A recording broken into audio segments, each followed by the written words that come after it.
ई 2 दिन के आइल बहुरिया हमनी के नाक में दम क के रख देले बिया। अरे हमनी के नाके कटवा देले बिया। मुंह देखलाई के दिने ऐसन रंग देखौलस कि हमनी के कहीं मुंह देखावे लायक नइखे छोड़ले। ऐसा नागु तैले बिया कि मन करता कि जहर खिया के मुंह दिए के रखे। अरे दीदिया ई सब कइले से कौन फायदा बा? हैं? अरे पैसा दे के आइल बिया तो सब बर्दाश्त करही के पड़ी। का महारानी हमनी के चाय पानी आज मिली कि ना कि तारों पर छोटकी के रंग चढ़ गइल बा? ना अम्मा जी अभी लावतानी। एगो ई बिया सीधा गाय जैसन, एगो छोटकी आइल बिया खूनखार बाघिन जैसन। ए दीदिया तनी 2 बिस्कुटो मंगा देना, तनी मुंह हमार नमकीन हो जाई। त तोरा मुंह में दही जामल बा? भूख लाग रहल तो कहे के न चाही कि नमकीन खाए के बा कि मीठा खाए के बा। जो रसोई घर से जाके खाए के ले आओ कुछो।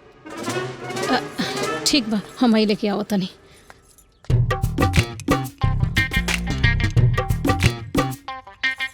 अरे राधा तू चाय बना देलू का? देखा ना अम्मा जी चाय खातिर कहत रहनी है। ई का मिलावत बाड़ू? अच्छा मतलब तो के पता बाटे कि अम्मा जी चीनी वाला ना शुगर फ्री वाला चाय पियनी। शुगर फ्री मिलावत अड़ू का? जहर।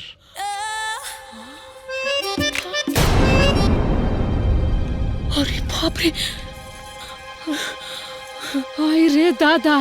अरे दीदिया, अरे बघिनिया के संगे संगे बकरिया भी बाघिन हो गइल रे। का बाघिन बकरी कइले बड़े? पगला गेल बड़े का? अरे मुअला से अच्छा बाकी पगला जाए, कम से कम जिंदा तो रहे। भइल का? भइल का? अरे तो बाचले का बा? तोर दोनों पतोह मिल के नु तोरा के मुए के प्लान करत तारी सन। इससे पहले कि ई लोग हमरा के मुआवे के सोचे, हम पहले ही जहर मिला के इनकरा के पिया दे। तू तो खाली सोचते रह गलू जहर देवे के, बाकी ऊ दोनों तारा के चाय में जहर घोल के लेके आवत तारी सन पियावे खातिर। ई ली, टेंशन मत ली, ई चीनी वाली बा, जहर वाली ना। पी ली, आवतानी जहर दे के।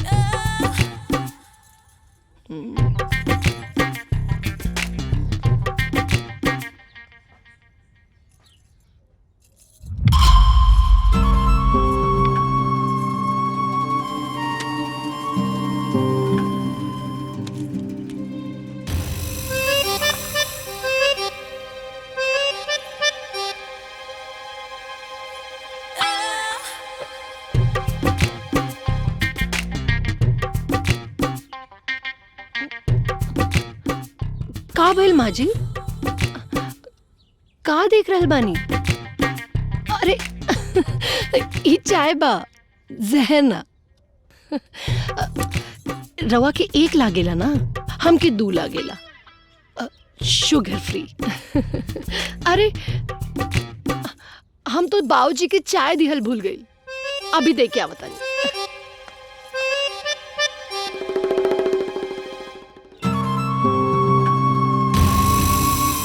बड़की दुल्हन? हाँ माँ जी। है ना? हाँ आवतानी। हाँ माँ जी।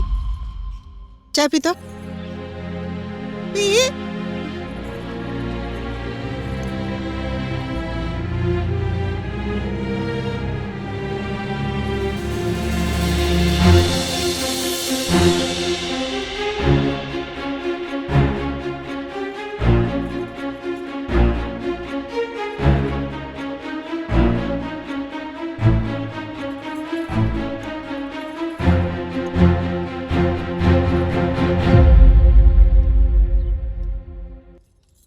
अब हम का पी? जहर पी।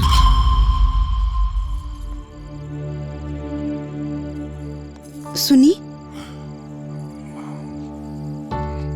का बात बा? रवा ई बेरा छत पे कुछ परेशान नजर आवतानी। कुछ ना, बहुत ज्यादा परेशान बनी। ये सोच के कि हम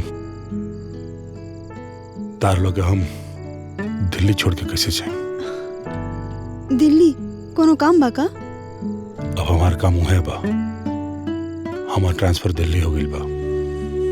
अब हमारा वह रह के पड़ी। और हमनी के माई बेटी यहाँ ये घर में माई के साथ है। देखी, हम ही नहीं कहत कि हम ही घर में ना रहब, मगर इतना जरूर कहब कि रहुआ के बिना ना रहब। देखा, हम माई हमरा के कभी भी तारा और मुन्नी के ले जाकर इजाजत ना दी। तो जानता हो कि हम माई के खिलाफ नहीं जा सकत। बस ये दुविधा में बाने कि हम क्या करें। रवा बिल्कुल भी टेंशन मत लें। हाँ, माता रानी पे भरोसा रखी, जौन भी हुई हमनी खातिर सब अच्छा हुई।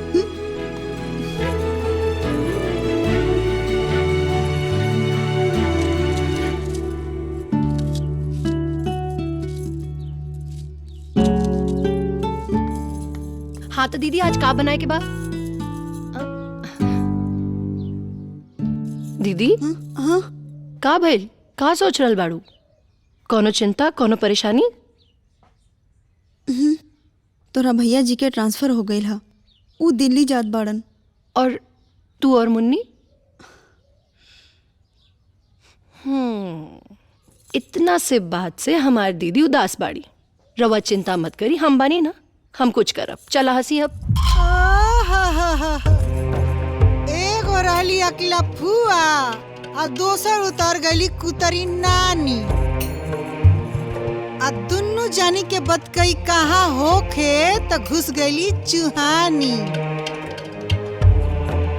अरे रसोई घर काम करे खातिर होला, बतकही करे खातिर ना। और आज के बाद दुन्नु जानी एक साथे रसोई घर में ना रहबू, ओकर जरूरत नहीं थे। माँ जी, अतना आदमी के खाना अकेले कैसे हमनी से हुई?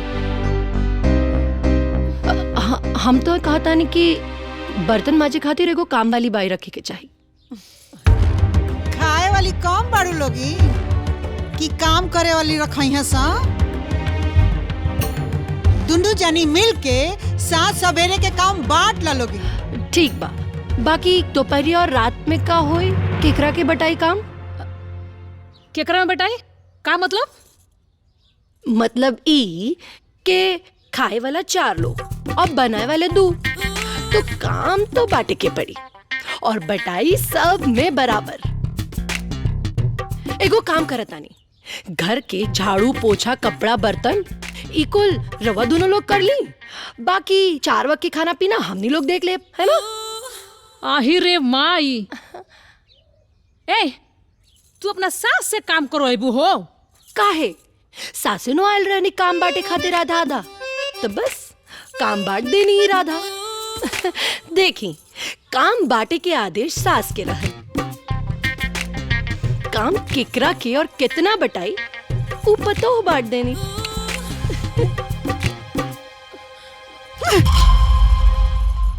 ए दीदिया, अरे रुक रे। अरे केकरा के फोन करत तारू? पापा के। अब एजा की शिकायत पापा से करबू? शिकायत ना, सिफारिश। केकर? अच्छा दीदी, भैया कौने बैंक में बाड़े? का? हाँ पापा प्रणाम, सब ठीक बा ना? अच्छा पापा सुनी ना, हम का कहता नहीं कि राउर फाइनेंस मिनिस्ट्री में पैरवी बा ना, तो हमारे को काम करवा दी।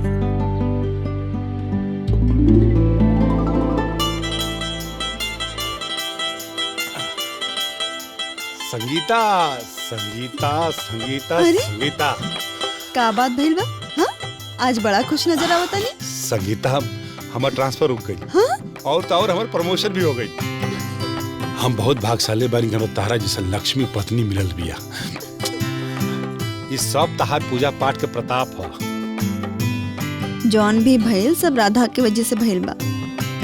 राधा ई घर में सिर्फ बहू बन के ना आइल बिया, ए घर के समस्या के समाधान बन के आइल बिया।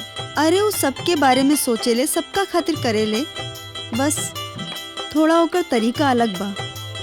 बाकी ओकर नियत बिल्कुल साफ और सच्चा बाटे। एगो बात कही, हमरा जीवन में ना एगो बहन के कमी रहे, राधा कैला से वो भी कमी पूरा हो गई।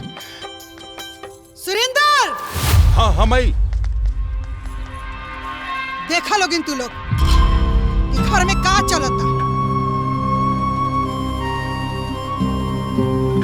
और सालों से हमार कईल ढाइल पर पानी फेरल जाता। 2 दिन के आइल बहुरिया अपन राजपाट चलावे के चाहतिया, अपना मन के करे के चाहतिया, काम काज के बंटवारा होता। अब माथ पर के पल्लू उतार के मान मर्यादा के चौखट लांघल जाता। अरे उहे ना, अरे एकरा मन में इतना नफरत बा कि जहर खिया के हमार जान मारे के प्लान बनावतिया।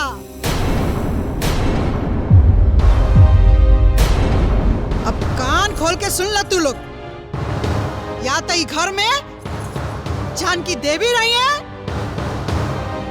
या तो राधा रानी।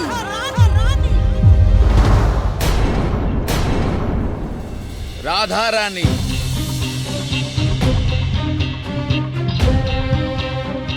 कॉन्ट्रैक्ट पेपर के हिसाब से राधा रानी के घर से केहू नइखे निकाल सकत।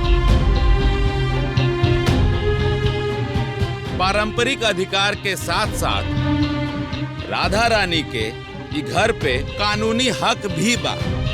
तो कौन कौन कानूनी हक बा और कौन कौन अधिकार बा राधा रानी के घर पे, हम रउआ सब लोगन के बता देवे के चाहतन, जौना ई कानूनी कागज में लिखल भी बा। और हाँ, ई कानूनी कागज पे रउआ सब लोगन के तरफ से जानकी देवी साइन कैले बाड़ी। तो हम कुछ बिंदु पे रउआ लोगन के ध्यान आकर्षित करे के चाहत बनी। और वो अधिकार ई बा कि राधा रानी स्वतंत्र रूप से घर में रह सकेली, केहू भी आपन मर्जी या आदेश उनकरा ऊपर थोप ना सकेला। घर में पहला और अंतिम फैसला के अधिकार राधा रानी के हो। अगर उनकर फैसला के खिलाफत कोई भी सदस्य कैलस तो मुआवजा के तौर पे 1,25,00,000 रुपया जानकी देवी के अदा करे के पड़ी। और घर में कोनो प्रताड़ना और कोनो भी परेशानी राधा रानी के भइल, चाहे ओकर वजह और कारण कोई भी होखे, जिम्मेदारी जानकी देवी के होगी। और उनकरा ऊपर कानूनी कार्रवाई भी हो सकेला। मतलब ई भइल कि मुआवजा के साथे साथे जेल भी हो सके। ई तो रहल घर के अंदर के बात। अब मुख्य बात ई बा कि राधा रानी के साथ घर या बाहर कहीं भी जौन भी अच्छा या बुरा होई, ओकर जिम्मेदारी सिर्फ और सिर्फ जानकी देवी के होगी।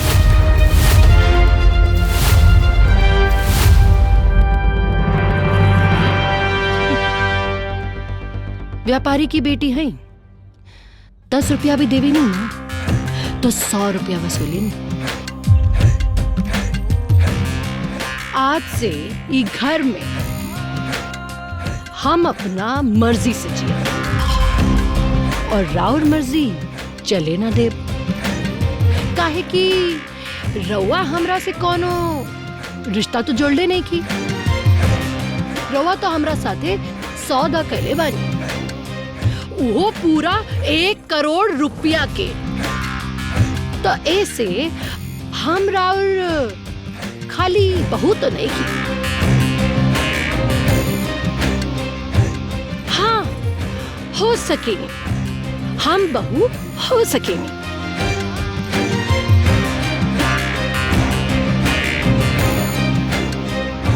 1 करोड़ के बहू।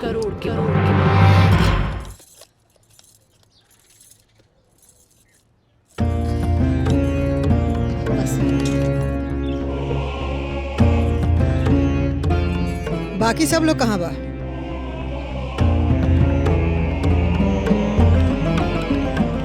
इंदर, तार बाबूजी, सुरेंदर, तार बेटी, ठीक बा। तो सब लोग कान खोल के सुन ला लोगी। जे खाना के समय नहीं खे वो आज दिन भर भूखे रही। ई बात तो बिल्कुल ठीक कहनी माँ जी, हमहू राउर बात से एकदम सहमत बानी।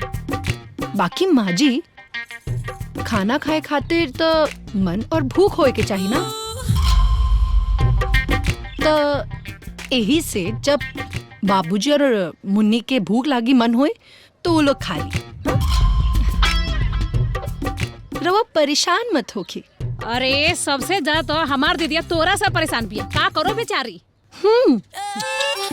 मौसी, ई बात तो राउर बेचारी दीदिया के सोचे के बा, एमे तो हमहू कुछ नहीं कर सकेंगे।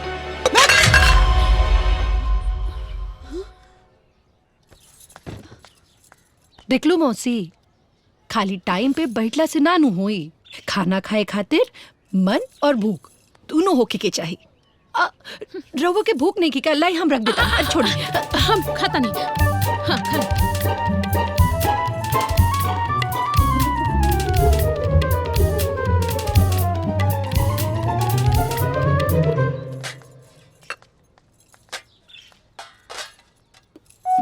अरे चाची भूख लागल बा, नाश्ता दा ना।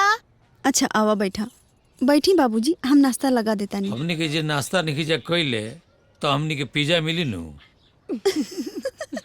हाँ चाची, तू काले रहू ना उ दिन कि जेकरा टाइम पे नाश्ता ना मिली ओकरा पिज्जा खाए के मिली। हम जानत रहनी कि रवा लोगन के इहे प्लान बा। जब रवा लोगन के हम एजा ना देखनी, यही से हम पहले से ही ऑर्डर कर देले बानी। आई बैठी। होई, अरे दादा, होई देखो, बाहरे बुढ़ौती में पिज्जा खाई हैं। अभी दीदिया का बतावा तानी, रुकत तू। अरे दीदिया से बतावला के का जरूरत बा, तनी पिजुआ में से हमहू चाप ले। खाई? अरे हमरो नु बहुत दिन से पिज्जा खाए के मन करत रहलो। ए मुन्नी, तनी एगो हमरा के द ना। ना दे। ए जीजा, तनी खियाई ना पिज्जा। बुढ़ौती में पिज्जा खातानी, लइकन के संग संग लइका भइल बानी। अभी जाके नु दीदिया सराउ दवाई बनवावतानी। जो असल पड़े बुढ़ौती में।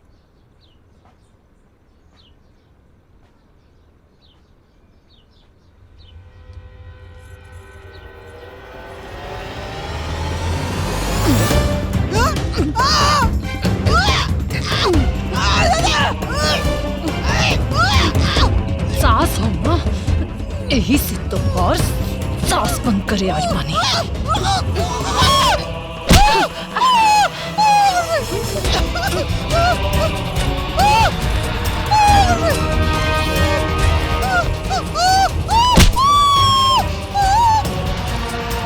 दीदिया, ए दीदिया, दीदिया रे। अरे का भइल? कोनो बाउर सपना देखत रहलू का? ल, तू यहाँ दोपहरिया में सपनात बाड़ू और वहाँ जीजा जी पिज्जा पर टूटल बानी। अरे लइका तो लइका, जीजा जी भी बुढ़ौती में मार जे नाचतानी। हौ 2 दिन के आइल पतोहिया के ताल पर सब के सब बिगड़ गइल पालो। ए दीदिया, कुछ ना कुछ करे के पड़ी।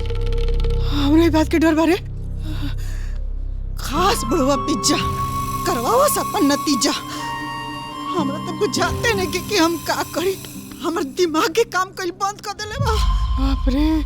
हम बता देता नहीं कि का करे के बा। इली झाड़ू पोछा और पूरा घर के साफ सफाई कर दी। ऐसे दिमाग में जौन भी कूड़ा कचरा होए ना, वो सब साफ हो जाए। ए, हमने के तार दाई नौकरानी है का कि झाड़ू पोछा करम सब? ना तो हमनी के दाई नौकरानी है का जे चूल्हा चौका बर्तन कइल जाए। सास से हिस्सा पटीदारी करे आइल बेड़ू काहे जा? ना, हम तो बस यहाँ बल्कि अपन सास के आदेश के पालन कर रहल बानी। हमनी से ना होई सब। अच्छा, रुकी। हेलो। हेलो। हाँ वकील साहब। हाँ जी अरे एगो मामला फंस गई, बताइए यही से कॉल कैले बात। बताइए बताइए क्या बात हो।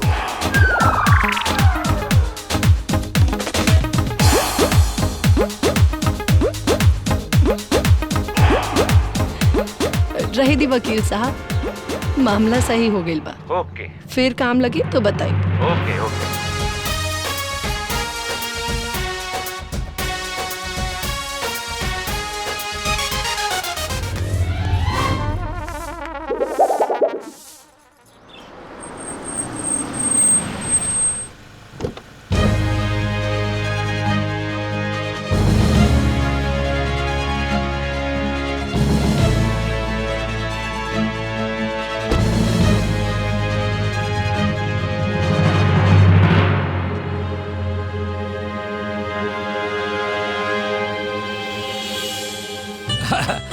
अवेजा के हाल समाचार का बताई समझी जी। जब से राधा आइल बड़ी न, समझ ली कि घर के सारा जिम्मेवारी उठा ले बड़ी। और जानता नहीं, ये घर के रिवाज, आप केहू के मिजाज एकदम बदल दिले बड़ी। सत्ता परिवर्तन के साक्षात नमूना अगर वह देखे के होखे तो 2 दिन हमरा घर में पधारी ना, आनंद आ जाई। जब घेटी में ढोलक बन्हा गइल बा तब तो बजाही के नु पड़ी समझी जी। रउआ तो अपन बेटी बियाह के निश्चिंत हो नु गईनी। अब का कहे सुने के बावे, कहला में कोनो फायदा बा, उल्टे और ही नुकसाने हो जाए। ऐसन बा साली जी, रउआ के जौन काम दियाइल बा ना, वही पर ध्यान दी।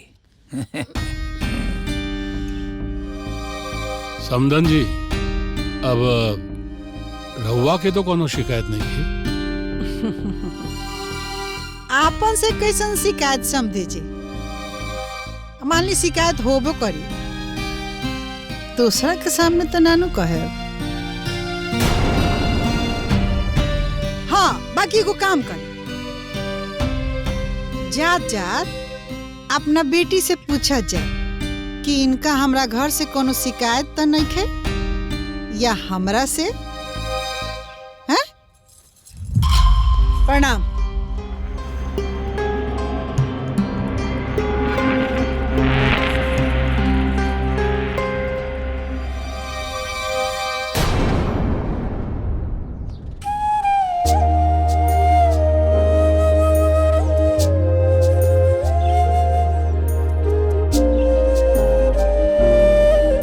बेटी, हमरा के अपन बेटी पर पूरा भरोसा बा। ओ कभी कुछ गलत न कर सकेनी। हाँ ओकर तरीका पे एक आध लोग के ऐतराज हो सकेला, कुछ लोग नाराज हो सकेला,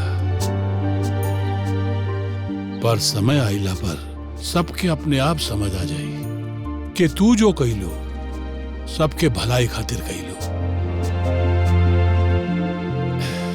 बेटा ये बात वहां हम सबके सामने भी कह सकत रही, लेकिन चाहत बानी कि सबके ये बात समय आइला पर अपने आप समझ आ जाए। बेटी हमरा के समय के साथ साथ अपन बेटी पर भी पूरा भरोसा बा।